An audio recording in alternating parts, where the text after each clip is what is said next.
happy Wednesday. I'm here and let's take a look at what we need to do for today. So I'm going to scroll on down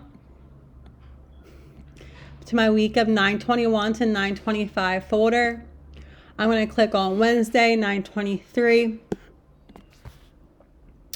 And our warm up for today is yesterday we read that Booth killed Lincoln and then attacked Rathbone.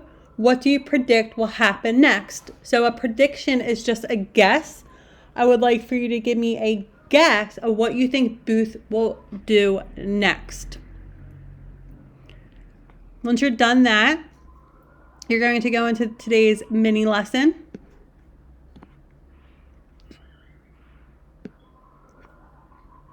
So we are working in the same article that we read yesterday, the narrative nonfiction.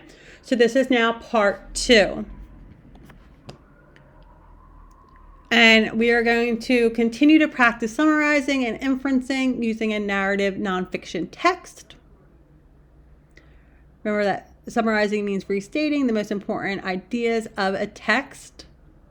We're also going to figure out the key ideas and cite text details as evidence. Why don't you pause the video right here and open up your document to slide 4, and you'll be able to complete the academic vocabulary. So we have 2 words that we're looking at today, and this is manage, which is to do something that is difficult or unpleasant, especially after trying hard. And our example for that is frequently tardy students can manage to get to first period on time by spending less time talking with friends. So in order to get through that difficult time, you'd have to spend less time talking. And then our other word is attempt. This is to try to do something that is difficult or challenging. And our example for that is I will attempt to read 1 book each week. Okay, so that can be a challenge, but you're going to give it a solid try. Make sure you pause now to complete this academic vocabulary in your assignment. All right. Today, I would like you to think about how Booth was able to escape. So what 2 things does he do? As we read, I want you to think about why Booth stopped and paused on the stage before he escaped. And then I want you to think about why he wanted to avenge the South. So as we read, this is what you're doing.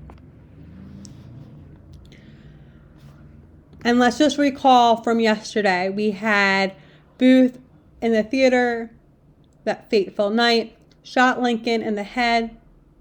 Lincoln didn't even know what happened. Rathbone, a major in the army, was seated a few seats away. And while some people didn't even know anything happened, he was familiar with gunshots. He heard what happened. He went towards where Lincoln was. John Wilkes Booth saw him and lunged at him and tried to attack him with a knife. So we're continuing on with that narrative nonfiction. The major grunted in pain. His quick defensive move had saved his life, but the blade sliced through his sleeve and into his upper arm. Blood gushed from the deep wound. Booth wasted no more time finishing off Rathbone. The clock in his head was still ticking down. If he was going to escape the theater, he had to get out of the box at once. He swung his leg over the side of the railing at the front of the box. By now, some members of the audience had looked up, seeing a man climbing out of the president's box. As Booth positioned himself for the leap to the stage, Rathbone came at him again, grabbing his coat tail.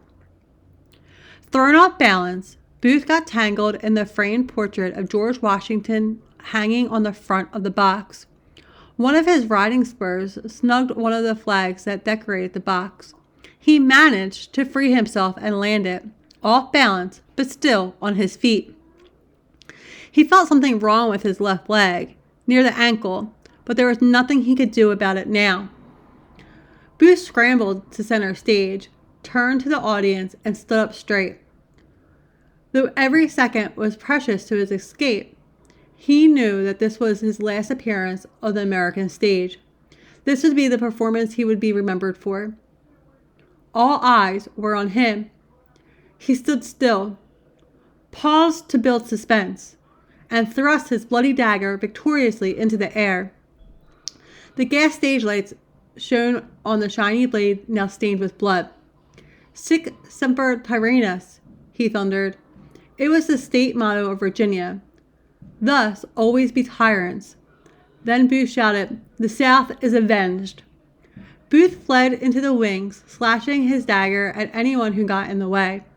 The orchestra conductor said he felt Booth's hot breath as the assassin pushed past him and struck at him with the knife. He did not attempt to stop Booth, nor did anyone in the cast try. Booth had taken all the actors backstage by surprise and rushed past them. A voice cried out from the president's box, "Stop that man!" Some in the audience gasped with fright and delight. They still thought it was part of the play. "Will no one stop that man?" In anguish, Major Rathbone again pleaded to the crowd below. Clara Harris shouted out, "He has shot the president."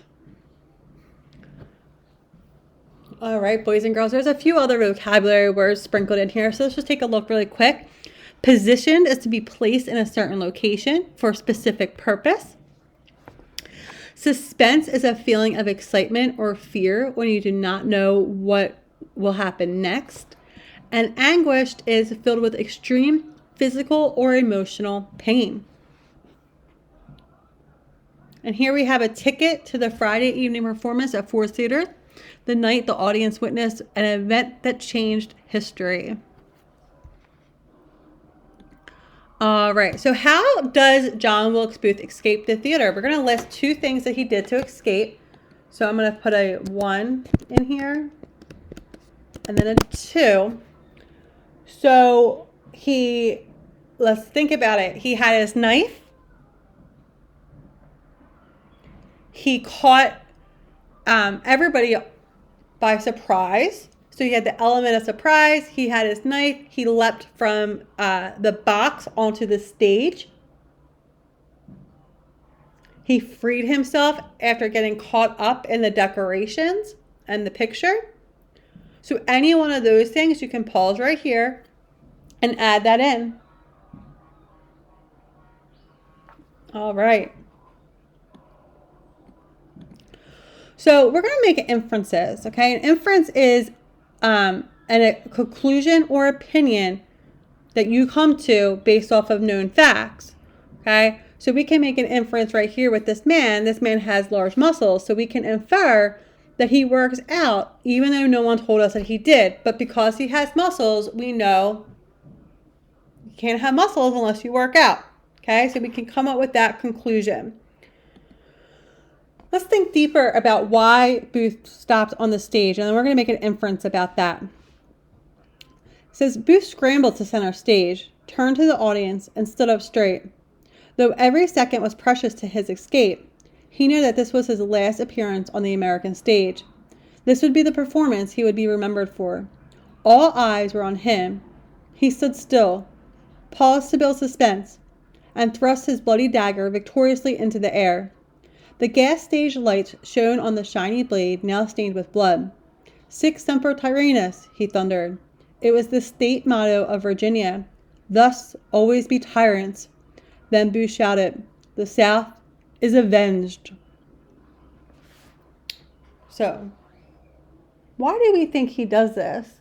Okay, it kind of tells us right in here, right? That he knew this was his last appearance, and that is how he was going to be remembered. So why does Booth stop and pause on the stage before making his escape? Okay, he stops because he wants to be remembered for this. It's almost like his encore, his finale, his greatest time. So you're going to pause here and you're going to add your answer to side 10. Okay, and you can go back in here. Okay, this would be the performance he would be remembered for. All eyes were on him.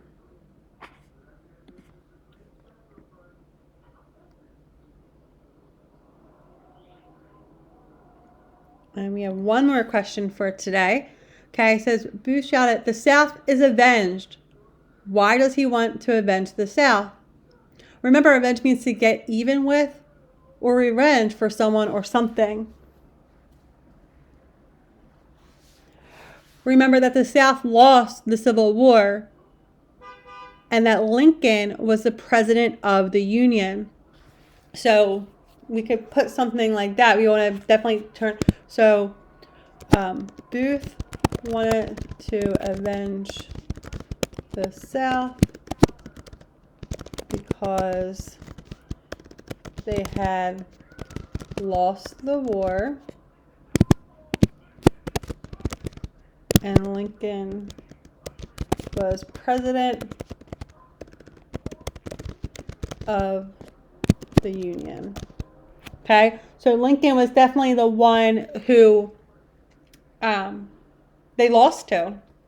All right, so you're going to add your answer in there, and then you're going to go ahead and hit submit. But you're not done for the day. Let's go back into Wednesday the 23rd. Your independent work for today is to go into HMH Central, and you're going to be working on independent reading. Make sure that you complete your independence response log for the week, and you're going to open this up, click on your document,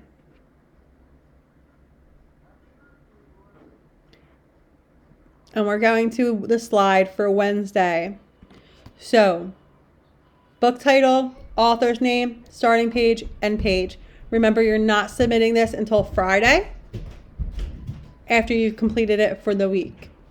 If you have any questions or concerns, please feel free to come to a support session or send me a message on Schoology. I am here to help. Have a great day, guys.